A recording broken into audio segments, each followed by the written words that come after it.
Thinking Basketball Podcast. My name is Ben. Welcome back to another show. It is game 2 of the NBA Finals. Cody, we have ourselves a series. 1-1. Who could have ever expected the Miami Heat to win a basketball game in the 2023 NBA playoffs while shooting 50% from downtown? I didn't know that they had it in them. Actually, a lot of fun stuff in this game. Of course, we have the video on YouTube that covers a number of the tactics. But for me, right out of the gate, we talked about it last episode, getting Kevin Love in the starting lineup changed things. They got off to a strong start. They were positive in all 3 of Love's stints. He had a big impact on the game, I thought, and that just set the tenor for Miami to just tweak things throughout the night. You know, including your three-point shooting. Just make that adjustment. Just go to the locker room and tell everyone, shoot better or else, I suppose, is how it's done. How are you doing? How are you feeling? Whew, this could get real fun. This could get real interesting. I'm just... I don't want to sound like a hater. Like, I don't think I'm a hater. I try and come at this as objectively as possible. I just think the Denver Nuggets are a much better team than the Heat. So, with that said, I'm really happy we got a really good game. Like, that was legitimately really fun, and I did not expect to have that much fun during any of these games. And, when the Nuggets started making their comeback in the fourth quarter, they got it within 3. Jamal Murray misses the game time 3 at the buzzer. Like, that was just a lot of excitement. They think they were down like 9. They hit a couple threes in a row. They almost end on whatever run. So, all of that builds up to make a really fun finals game. Now, people, this is the fun part about podcasting, right? Is that, like, you're listening to it not at the same time we're recording it. I actually haven't had a chance. I haven't had the pleasure to watch this video. So, Ben, would you say that just like the Kevin Love minutes is the biggest adjustment that Spoelstra made with the Heat, or is there something else going on that he did along with Kevin Love being out there? Oh, no, there were some other things. The big ones for me, and I tried to get to all of them in this video. I don't know why this year I'm doing all the game 3 video is going to be like 18 minutes. It's never going to come out. I don't know what's going on. But the big ones for me, Cody, first of all, Kevin Love, that adjustment allowed Jimmy Butler to play Jamal Murray. So the other thing we talked about in game 1 was if you could somehow focus or tilt the defense a little bit more to Murray, you could at least cut off one head of the snake. We'll talk about the Nikola Jokic assist thing in a second. That's everyone's favorite topic, the topic du jour. But second thing, I loved how they used 2-man staggered screens, which is really a 3-man action. Throughout the night, they did this. And also, they were bringing a ton of screening actions up from the corner with an empty side. We saw that early breakdown where I think it was Strus who got open in the corner for a 3. That actually happened a couple times. So there were just some subtle little tactical adjustments on the sort of edges of the court that I thought worked well. But the biggest one for them offensively to me was, especially in the second half, pairing those things with more Bam Adebayo as a playmaking hub at the elbow, at the top of the key. And the Nuggets, actually, it was a weird defensive game from the Nuggets because they defended some of those actions very well, even after the Heat had some success with them. But then Miami would just like flow into something else and get a high pick and roll late in the clock and still involve Bam up at the top in that position. And they were doing it with shooters. So the difference is when Butler's in the pick and roll, Jokic drops. But when it's Duncan Robinson or Gabe Vincent or even Max Strus, and I think Kyle Lowry even at one point, they were bringing Jokic out higher to defend the pull-up shooting and to defend the three-point shooting. And what that did at the end of the clock was it basically meant if this handoff elbow action, if this little screen and cut and all this didn't work out for us, which it did a couple times earlier in the game, what that meant was the Heat could reset into like a beautiful spread pick and roll with the middle of the floor open. Bam still ends up catching it in the middle of the floor to either finish as a scorer or short roll pass. And I thought that gave them a lot of effective possessions, especially, I should say, in the second half of game 2. So I like that compared to Adebayo looking to score and going into isolation even when he felt like he had a mismatch, because it doesn't involve anyone else. Did you say that last episode that they only took 25 threes or something like that? Did you bring that up? It's all blurring together. I can't remember. I don't recall saying something like that. I definitely said something about I would like to see Bam as more of a DHO hub, a dribble handoff hub like we saw. So I like that adjustment for sure. Yeah. So we can talk a little bit more about the Nuggets defense because it was an interesting defensive game from them. But those were some of the big things that the Heat did that I thought were successful. And some of those little tweaks and some of the Denver breakdowns led to more and more open threes, and the Heat were just on one. They were just doing their thing. It's exactly what we talked about in the preview, where for me, you're going to have a game or two in the series like that where they shoot really well. Can you find a way to win that game? I think to your point about feeling like the Nuggets are a much better team, I think that's consistent with shooting almost 50% from three, playing really well, getting all those big minutes. They were plus 18 with Kevin Love's adjustment, and the game coming down to the final shot. Now, that's not abnormal as well if the teams are more closely matched, because it was a road game in Denver where they have a big advantage and things like that. But I do think that's consistent with what you're saying.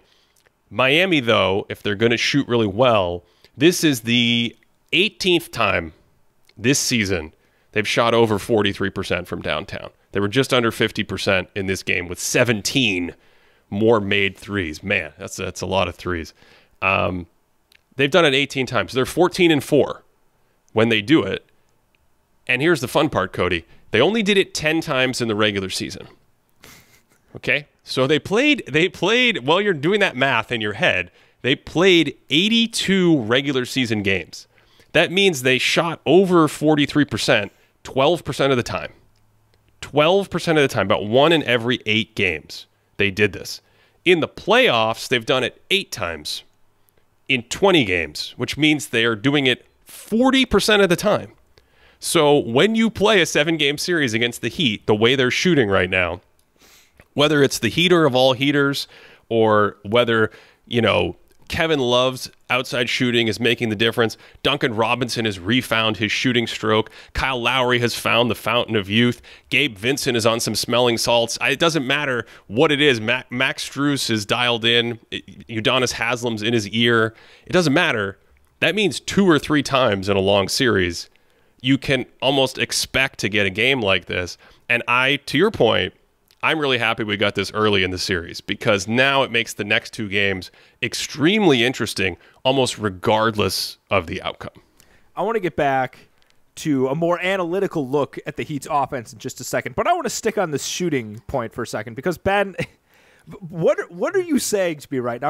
Are you just objectively an observer telling me some stats, or are you trying to say something? Because here's the thing, are you saying there's actually something to it in the sense that the Heat just bring it in the playoffs, they get more dialed in? Is it the chance that they just have a bunch of these really good volatile shooters that every so often they seem to sync together all of the jump shots and they're able to hit 50%? Or is this just I don't want to use the L word, Ben. I don't want to use the L word. Use the V word instead. I think it's probably the dirtiest uck word that one could mutter on this podcast. It's variance. That's what it is. So are you saying it's complete variance, or do you think there's, like Reggie Miller in the 90s, is the Heat just filled with a bunch of Reggie Millers on a smaller scale? I think there has to be some variance. That's just 30 years of, or whatever it is, decades and decades of looking at this kind of stuff. Now, I think I've kind of wrote a chapter about this in Thinking Basketball, the book. And so the fact that we haven't really had something like this to this degree might make people feel like it's not variant. Almost counterintuitively, they might be like, see, it's never happened. Something else is going on here. I kind of cut the other direction. I think we've only been in a volume 3-point era, this pace and space boom after Curry, after the Warriors. It's 5, 6, 7, 8 years. If you were looking it up right after the game last night, best 3-point shooting percentage runs in the playoffs. And these are all from teams that are taking 10 threes a game. teams in the 90s and in the 80s pop up in there, and it's like great. You shot 45% deep into the playoffs, but you took 10 a game. We're talking about teams taking 30, 40, 50 threes in a game. The Heat took 35 threes in the game last night. So there aren't that many teams in the last, whatever it is, decade, 8 years, that have shot at that volume, had deep playoff runs. There's only, 4 to 8 deep playoff runs, depending on how you count it every year, and do essentially what Miami's doing. Now, their overall playoff run, we should point out, to your point about syncing up at the right time, they did not sync up at all in the Knicks series. They did not have one good three-point shooting game. I know they didn't hit 40% in a single game. I'm not even sure off the top of my head they eclipsed 35% in a single game. It was a very bumpy series on all 6 occasions for them.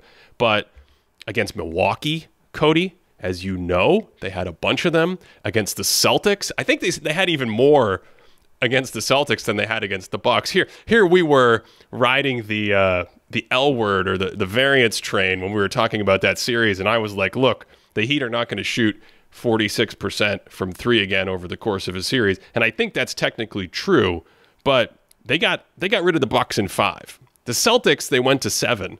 And it's like, oh, well, why don't we just have 4 great three-point shooting games in the series? And they did, and they won 3 of them. And that's the thing, of course. When you shoot really well, you're going to give yourself a great chance to win in the NBA, regardless of who you're playing. So that's a really long-winded way for me of saying I do think we're finally seeing something where we have some stars aligning and we're getting variance. But when you're the team, when you're the athlete shooting the shots, that doesn't feel real. That doesn't make any sense. You're just playing as hard as you can. You're locked in. You're dialed in. Your shot mechanics feel good. Obviously, you keep seeing the ball go in with your eyes. When it comes off your hand, it feels good. And so in that sense, you want to be careful about using that L word, because you don't want to take anything away from Miami. And in game 2, to that point, regardless of whether, and here's the thing, by the way, just to be crystal clear, if you're a good shooter and you get great shots, we don't have any expectation of any human beings hitting 60% of their open threes in NBA games. That's the thing. So when you're doing that in a series, when you're the Heat and you make 58% of your open threes against the Celtics, hopefully even the Heat players can realize that in the long run that won't happen. But a game like last night, or just good shooting in general, they put a lot of good shooters on the floor. Spo stayed with the small lineup in the fourth quarter and went zone to protect the defensive warts that presents, because he had because Duncan Robinson is lighting it up, because Gabe Vincent and Caleb Martin didn't play that many minutes last night, but he even hit a huge one in the corner. So you put more shooters on the court and you have the opportunity for this. That syncs up with the adjustments that they made to get those guys good shots. And in the case of the Nuggets, sometimes they had some breakdowns that also led to good shots. But it's like, you put those two things together and you get really good shot quality. Okay, now it feels more reasonable that we can have a couple games in a series where we shoot over 40%. 50% or 58% on wide open, that's the L word to me. But everything else, I think, is them playing well. And you have to give credit to these guys up and down the roster for executing and then having the focus and sort of, I would say, physical and cognitive stamina to play defense, execute the game plan, listen to everything Spoelstra wants you to do, and then have your legs and your mechanics and knock down those shots when you get the chance. I'm going to lead this into a question about shooting again, but going to the way that they were running their offense, I think the one thing that I find so much fun about the way that Miami runs offense, and you said it before, they have these like stagger setups where they have multiple guys setting screens and people are running through. But what's really tricky about the way that Miami sets up some of these offenses isn't that like there are two guys just standing here and it's like, oh, the shooter's going to come off those two screens, he's going to catch the pass, and he's going to shoot and make it, right? What makes it really tricky is there might be like three guys standing in this area, and then without a single screen, without anyone making a cut, they kind of just start rearranging themselves. Like I try and watch, I try and make sense of what the rules are to their offense. I have no idea how to tag it. I don't know how to name it. I don't know how to figure out like the randomness of these heat particles. They're just excited the hotter that these guys are getting out there, and they're just kind of like bouncing around, and all of a sudden they rearrange, and then someone comes off a couple screens and they're wide open. And the Nuggets, you can see, they're like, oh, am I switching? KCP's pointing to the paint, MPJ's throwing his hands up in the air, and all of a sudden the Heat have a wide open three. And so I guess my question, coming off that variance that you were just talking about in terms of the threes they're taking, I don't know how much data we have on the actual volume of wide open threes that teams have gotten in the playoffs, but might it be the case that the Heat are just generating more wide open three-point attempts than really any other team that we've seen in NBA history? No, we have that data, and at least in the data that I saw from the Milwaukee series, they were actually on the lower side of generating open three. The Celtics series. The 58%, they were on the lower side. They had like 10 open threes a game, and certain teams I think will get 15, or I'm trying to remember off the top of my head, 20 maybe is the high end. But that's the thing, Cody. It's not like they're generating an extremely high volume of open threes. If they were generating an extremely high volume of open threes and shooting this way from three-point land, they would be blowing everyone out. That's the thing. So it's like they are making contested shots, they're making pull-up shots, and they're making open shots, and they're doing it in such a way. I think you have a stat for us on fourth quarter performance, because I don't know the record off the top of my head. Obviously, Derek White got him at the end of Game 6, but if you have a series, I've said this probably a million times, this is definitely going to go in the bingo jar for thinking basketball. You have a close series, and there's 2 or 3 close games in the series. The team that wins more of those close games, that's usually the thing that like flips these close series. So if you have 3 close games in the series and you win 2, that's a huge advantage just mathematically for getting yourself across the finish line. If you have 4 close games in a series and you win 3, which I think, trying to think of the Celtics won Game 6. That was a close one. And Miami won Game 1 and 2. That was close. They didn't really have a 4th close game in that series, did they? But the point stands still that if you have only 2 close games in the series and they split, it doesn't make that big of a difference. It's like the coin flips even themselves out. But the Heat have just been so good, it seems like, at winning close games and winning the end of games and making all the little plays at the end of games. And Jamal Murray had a good look to tie the game at the end. And the Nuggets had a great comeback because, we can talk about the zone if you want. I didn't think the zone was a panacea. It just held them at bay, which is all they needed to do with that small lineup. But Miami, they came out in the fourth quarter. They made their first 6 shots. I think they made 9 out of 10. And then at the very end, when things got tight and things bogged down, Jimmy Butler made a jumper to get them to 109.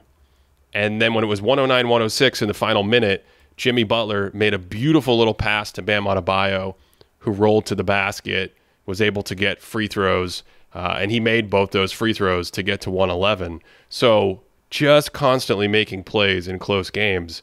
That's why they're here.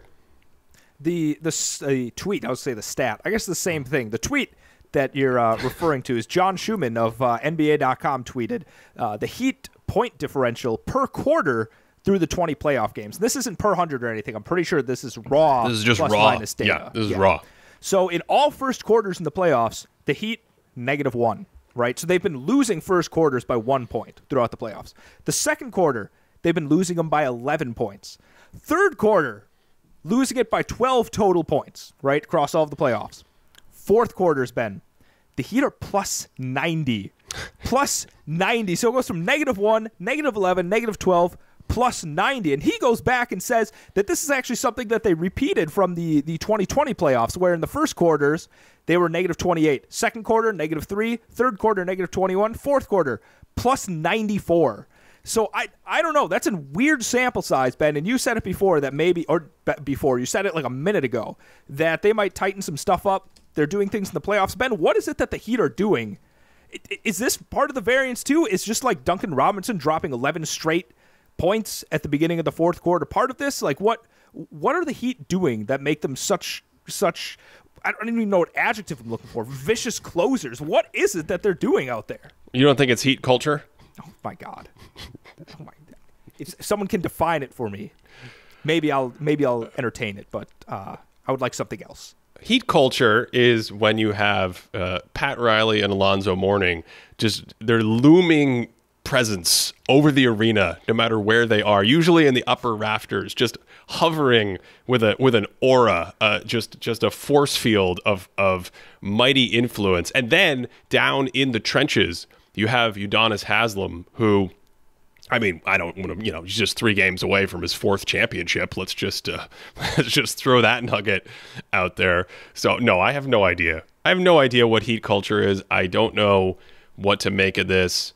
Let's talk about the zone while we're here. Oh, you want to get to other stuff? No, I want to talk about the zone first. Yeah, let's talk about the zone. The adjustment they made in the zone. You asked me about the adjustments. I threw this in the video.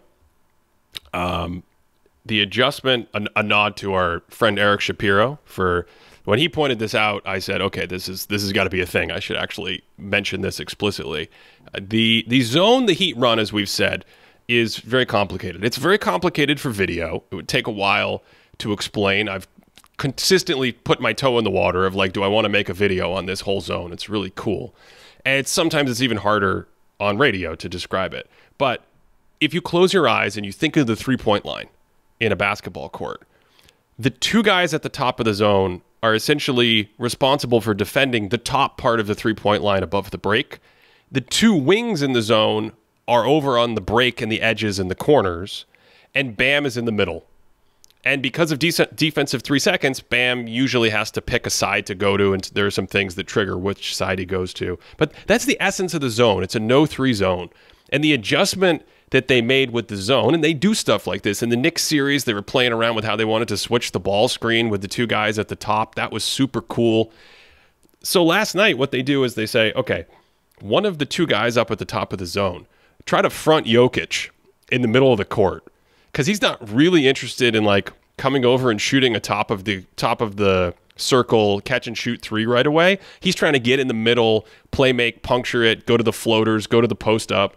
And so you would see these possessions where it was like Caleb Martin, maybe, I'm trying to remember who else was out there, would just be fighting with Jokic 20 feet away from the bucket, trying to front him outside the free throw line just to make that entry pass and that catch a little bit harder. And you do that for a couple possessions and it slows them down. Or, one time there was a miscommunication after that. Jokic throws it out of bounds. You usually don't see that stuff. That was just enough, I thought, to protect them. I mean, it goes back to what we just said, Cody. It was a 3-point game. The game came down to the final shot. It's one of those close games where if you're a team of the fan that loses, you're going to say we lost because of the officials, yada, yada, yada. We've talked about that before. But then there was a goaltend call at the end of the game that was missed that people are fussing about. It was a bad call, but any game that is close like that is going to have those sort of pivot points. And I thought, hey, we're going to go to the zone. That not being good enough. I mean, it's just peak Eric Spoelstra, Cody. It's like, we're not just going to go to the zone, but immediately after game 1, what we saw, we're going to make that adjustment to try to make Jokic's catch at the top and in the middle of the floor harder. That's going to be something that the Nuggets have to react to the first time they see it. And so even though they scored successfully for a ton of the quarter against the zone, buying a few extra possessions was key, because you haven't seen the video. A lot of people listening to this will have already seen the video and know this stat. So this will be a fun thing to get you to react to, especially for the YouTube crowd who can see your facial expressions. What do you think the Miami Heat defense was, the defensive rating was, points per possession that they allowed in Kevin Love's 26 minutes on the bench last night? What do you think the defensive rating was in Kevin Love's 26 minutes on the bench? Okay. Well, I have to factor in the Denver bench unit unlimited coming in and just turning into a dynamo, it's got to be high because they tore like a 26-5 run at one point. I think it's going to be like absurdly high. We're talking like 130 or something. It's a 130 offensive rating. That's my guess. That's a good guess. You use great logic. The answer is in 26 minutes without Kevin Love, the Nuggets had a 161 offensive rating. Oh my God. So you could talk about variance there as well. Yeah, there's 161 offensive rating. So you know, winning on the margins. That's sometimes what it comes down to. Just a couple plays, just a couple things. Go to zone, but throw them off for 2 or 3 possessions. And then, of course, the floodgates open. They still haven't really found a way to defend the Murray-Jokic pick and roll. And I think that gets us to the next part of all the talking points, which is turning Jokic into a scorer. We need to can we hang on to that for just a second? I want to talk about the zone just for one more minute, unless you want to do this and then come back. Okay, so what you just said about the zone, I want to stick on this for a second because I think it contrasts directly with the way that the Nuggets are defending the Heat. And I think this is a big key. This is a key tenet of the way that I'd like to see successful teams playing, is that you dictate the terms of how the game is played on defense, right? You do not want the offense to be able to take control and do what they want to do out there. And the Heat, the zone made it just slightly more difficult. They did a good job of getting people at the nail, getting people in front of Jokic, making those catches a little bit more difficult. On the other side of the court, it felt like you said, once the Heat were done with like their double staggers and running around the perimeter and stuff, they were able to get to the Bam as the DHO hub, the guy that's just standing at the top, waiting for people to come. He can set some screens for them. He can hand it off. They were able to get to that whenever they wanted. And even when Jimmy Butler, if they weren't doing all the movement, Jimmy Butler could just call up Jamal Murray's man, get the Jamal Murray switch, and then he has pick and roll with Murray and Jokic in there. They could get to that anytime they wanted. It didn't really seem like the Nuggets were switching it up too much. So the Heat were able to dictate the terms of how the offense was played on their side, and the Nuggets weren't able to do the same thing that the Heat were doing, which was making things just a little bit more difficult. And I thought, Jokic playing the hedge at times, the Heat were able to exploit that pretty well. Bam was really able to slip those screens really well, get himself into space. He had that one big dunk. He was able to pass out of that situation. Jokic was just a step too slow to really recover. Michael Porter Jr.'s rotations were just a second too slow in some of those situations. So I think that's really the key. Even if the numbers don't necessarily back up that the zone was this great, momentous thing that's going to change the series forever, it was at least an adjustment that made life a little bit more difficult for the Nuggets, which I did not see the Nuggets doing the same for the Heat in Game 2. Yeah, MPJ had a rough night defensively. There was a lot of talk from Denver about effort, the E word. We've talked about the L word and the V word. Now we're over on the E word. I don't know if that's gamesmanship or motivation tactics or if it's just a synonym for what it looked like to me, which was focus or lapses or confusion or miscommunication. So there were a number of instances where the Nuggets miscommunicated or got a little confused, 2 guys going with the ball, 2 guys going with a cutter, leaving a shooter open. And that might happen once or twice in a really good defensive game from a team that's playing really well, as we've seen Denver do throughout these playoffs. But when it's like 8, 10, 12 times a game, you see the coach calling timeout after it happens like twice in a row, and then we got to like fix the whole thing. Why aren't we talking? I don't know if you use the word effort, but that was there and has to be, in a sense, encouraging for Denver, because that's an easy thing to fix if you've got a track record of communicating and playing well like they do. So whether it's fatigue or they were just a little too confident and they lost focus, or Miami was coming out with slightly different actions and it confused the players in tandem, so they didn't realize they had to switch to communicate with each other. You go to the next game, that feels like an easier thing to fix than like, how are we going to score against the Knicks defense, Mr. Bickerstaff? How are we going to figure out how to do that? So that's got to be an encouraging thing from the Denver side. But it was a weird defensive game for them when I went back through the film, because you did have a ton of breakdowns. You also had a lot of really good possessions, and sometimes they completely stonewalled the Heat for 24 seconds, and sometimes the Heat would score at the end of the clock. But here's something that jumped out to me that is not in the video, that might be subtle and not talked about, but who knows if it'll come up later in the series. It felt to me like they were trying to attack Jamal Murray to start the game. They posted Bam Adebayo against Murray after a switch because the Nuggets were switching quite a bit. And Jamal Murray just stonewalled him, just completely stonewalled him at the basket. Then, I think this is all in the first few minutes of the game, on another trip, he was on Butler, that clear out on the empty side after the switch. Butler drives baseline. Butler doesn't even get off a shot because of Murray's size. It looked like he might block the shot at the basket as he's sort of running alongside next to him as he gets near the hoop and he kicks it out. I think that turned into a 3 on a hockey assist. But there was a third trip where they got the switch with Murray, and then Murray and Aaron Gordon behind the play seamlessly switched with each other off the ball. It was like beautiful. It happened so quickly. Jokic had another one of those with a teammate in a pick and roll action in like the middle of a shot. I was trying to think if I ever seen this before. Like, it was so perfectly synchronized that Jokic switched to the ball briefly, and then as the other play, like, they were switched. His guy was on the big man, who it might have been Bam setting the screen.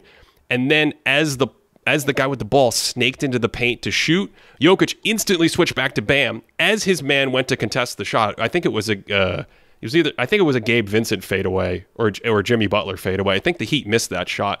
I was like, wow, there's a lot of cool stuff that Denver's doing, and they have all these great possessions on film. This is one of those psychological things where if the Nuggets had won the game by 3, you'd have people out here making videos about like all the great Denver defensive possessions. So this is the nature of the close game in the playoffs, but I just did want to get that on record and for you to react to. Yeah, that's pretty wild. Let's go back to what you were saying before, Ben.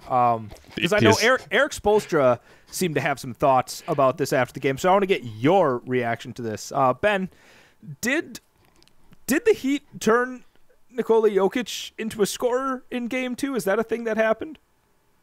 Well, I mean, yeah, but that's not a good thing. You don't want, if you're defending, you don't want the other team to score a lot of points more efficiently with their possessions, and that's what the Nuggets did. What did he finish with? 41 points and 4 assists. Is that right? Yeah. Yeah. So summarize for the people the talking line, if you will, after the game that we heard in the press conference, and I'm sure was bandied about today in media. Wait, the talking line, you mean that people were asking in the presser afterwards? Is that what you mean? Just this idea that, like, it was a big win for Miami's defense and conceptually a different approach than what they had in Game 1 because Jokic, I think honestly what did it wasn't the 41 points. I think it was the 4 assists. Yeah. Which is also independent of, like, hockey assists and teammates missing shots and some of the vagaries of plays where it's an assist versus, maybe you have a lot of handoff action and you pick up 3 or 4 cheap assists because Murray's on fire in a handoff game or something. Like, I think that spawned this idea that, they stopped the passing. The passing, therefore, slowed down the Nuggets offense. And because the Nuggets offense was slowed down, that's why Miami won this game. And I conceptually just don't understand this because I'm watching the game. I don't know about you, Ben, but there really wasn't a point at any point in the game where I was like, that's a pretty easy shot that the Heat are conceding to Jokic. Like, very clearly they're leaving him open for that. I thought that it was an incredible tough shot-making performance from Jokic. What he's mastered is getting people down, getting him on his shoulder to turn either left or right and throw up some kind of BS-looking half-hook thing that just, like, oh my God, Ben, the full court give and go where he just, like, it's like a floater from, like, 13 feet away. It hits every part of the rim. It bounces up and goes in. Like, the incredible tough shot making. I can't necessarily speak to why his assist numbers were low. I can tell you it wasn't because the Heat were just giving him open lanes and being like, make some more shots instead. This is what we want. Like, that's objectively not what happened last night. I don't have the answer for why he didn't have as many assists, but the shots he were making were not just conceded by the Heat. That's just a misnomer of what happened. And that's essentially what Eric Spoelstra was saying after being asked this for the 10th time after the game. Yeah. And I think, this might be only the second game in the playoffs where Jokic has a negative plus-minus.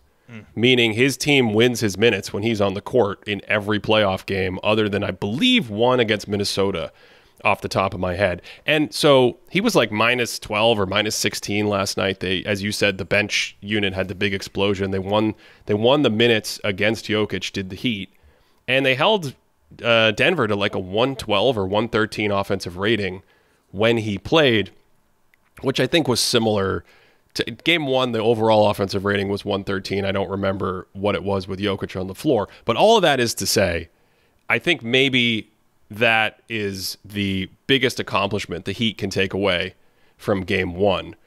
From game two, which has nothing to do with 41 points. It has nothing to do with 4 assists. It has nothing to do with shot making.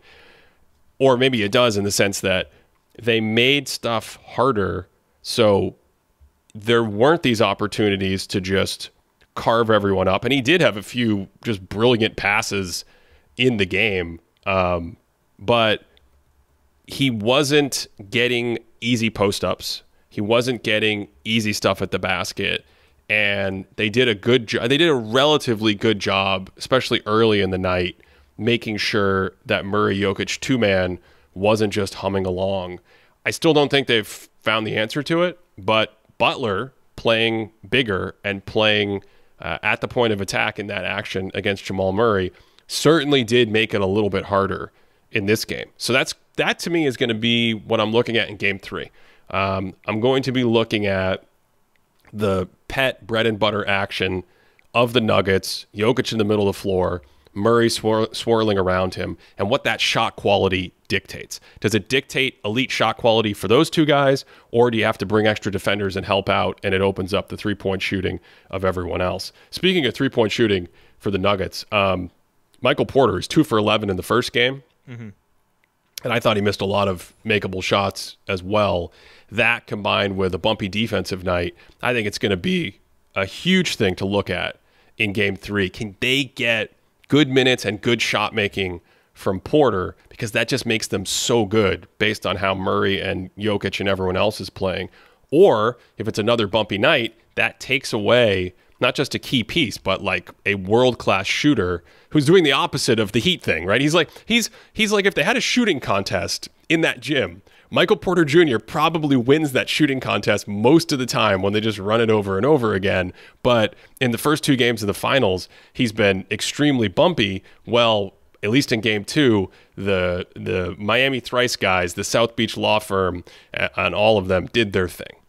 I think, well, okay, he missed some open shots, but I also don't think Michael Porter Jr.'s shot selection helped him out too much in that second game. I thought there were a few times where he forced a couple of pull-ups, especially in the mid-range area, where I'm like, all right, just maybe kick that one out and reset it. But the bench unit, I think we might need to start figuring out a name for this Denver bench unit, because somebody like Christian Braun, right? I don't know how many I don't know how many minutes this guy played last night, but I think that's about the max. Like, maybe you can play him 10 minutes, and then he just goes out there and he's just a cannonball. Like, I think the first 3 plays, he gets like this wild driving layup, and then he picks off like an inbounds pass, and then he gets like another defensive stop. Yeah. He's just everywhere. And then Jeff Green's running the court, hitting 3-pointers. Bruce Brown's hitting 3-pointers. The defense they can bring. I thought that what happened at the end of that first quarter, because, the Nuggets were able to bring it in. I think they were within 3 or something like that. But then the Nuggets went on this huge, like I said, 26-5 run.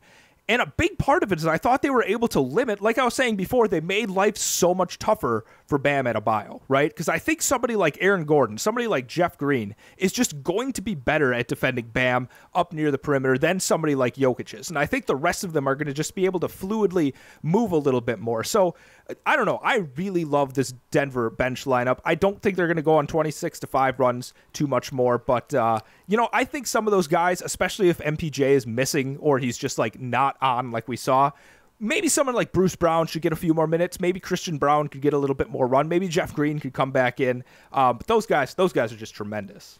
We were a couple buckets away from Christian Braun on the thumbnail of the video. He just came out of the gate and had like 5 or 6 minutes where we've seen him do it all year. He's had awesome man defensive possessions against the best players in the league. And he was doing it, like, he just had great defensive possessions regardless of whoever he was guarding. I think I'm trying to remember in game 1, the first time Butler tries to go at Brown and he's stonewall. I think it was the first time out there. And it's like, I think there's this thing with him. He's a rookie. He looks kind of unassuming, even though he's big, but he's strong and athletic. And I think the best players in the league see him and they're like, oh, this is going to be minced meat. And then he just eats their lunch. Christian Brown, 15 minutes last night. He was +8 in those minutes. The Denver bench unit was huge. Michael Porter Jr., by the way, that three-point shooting, I was able to track it down with the power of the internet. He is 3 for 17 to start the series. And this is someone who's in the upper crust of outside shooting in the league. Cody, any other thoughts you want to get on record about this game or what you're looking for game 3 before we get out of here? Yeah, one defensive adjustment I would like to see from the Nuggets, because I thought this was a key to some of the breakdowns that they were having. We've used the term before with gapping, where players can just like aggressively play. They help off their guy. They're trying to play the passing lane. They're trying to play the drive to kind of shut off those lanes. I thought the Nuggets were a little too aggressive gapping. Like there were a few possessions, like I can picture one at least with like Kentavious Caldwell-Pope, where he's just like way off his guy, and the Heat are able to kick it. I think it might be Strus, who's maybe like a foot behind the line and catches, and there's no physical way that KCP is going to be able to recover for a contest. And I just thought there were one too many times out there where it felt like the adjustment was like, we're going to close the driving angle against the Heat instead of like more so respecting the kick game to their shooters. So I think that's one thing I'm going to keep an eye on, is to see what angle the Nuggets are starting to play these driving lanes and shooters when game 3 starts. That's really interesting, because I think a lot of the way the Nuggets have built their defense with their length and horizontal coverage is predicated on that. So I'm not saying you can't go too far, but I actually would be surprised if they stop tilting the D and cheating over and trying to recover. I think the thing that jumped out to me, and we'll have to get your thoughts next time because you haven't seen the video, but after you go through the clips that are in this video, and there was even a couple that were left out, I just thought Denver was really poor with their closeouts, just like really sloppy with their closeouts. And again, this goes back to the variance and the Heat shooting and what's going on. Maybe psychologically, you're like, I got to run this guy off the line no matter what. And maybe your coaches are like, yeah, we want you to run that guy off the line. But there's a space in between running someone off the line, and I don't have to just like recklessly take myself out of this play. Or in a more subtle example, the ball gets swung and you're in position to defend and engage a shooter, but you just take like really weird steps and you like trip over yourself, and then you just give up a closeout every time. Even there was a play in the fourth quarter where Butler got a drive to close out and one. I think Bam Adebayo kicked it to him on the short roll to set that up. Aaron Gordon's like there. Aaron Gordon did not help off that much on Bam Adebayo's roll, and yet he's in the stands on the closeout, like Jimmy, and it's Jimmy Butler. Why are you closing out that hard to Jimmy Butler? So I think, again, those feel encouraging in the sense that you don't have to make huge tactical adjustments. Your execution can just be sharper in these small, subtle little areas on the margin. I'm picturing a play right now. I'm pretty sure it was Jamal Murray and Duncan Robinson. You can correct me if I'm wrong here, but I'm pretty sure Duncan Robinson catches like 3 feet behind the three-point line, and Murray just comes screeching out and flies by him to close out, and Robinson's like, all right, I'll dribble a foot closer and just comfortably pull up for a nice little three, and he buried it. And like that was the kind of thing I think you're talking about, where it's like, okay, we could probably like little chop your feet here, close it down a little bit instead of like doing the flyby contest. If you want to support this podcast, patreon.com/thinkingbasketball. That's the direct way to do it. We just had our live monthly Q&A this weekend. That was great. That was the first time in like 3 or 4 years we've ever had topical questions all about the playoffs and the finals and game 1 and game 2. So that's a lot of fun. We also have our stats board that we reference all the time that helps us research these shows and videos. Patreon.com/thinkingbasketball. That is it for this one. Hope you are enjoying this series as things heat up See what I did there, Cody? Right at the end, I threw one in just for you. And of course, that wherever you're listening, anywhere in the world, that you are having a great day.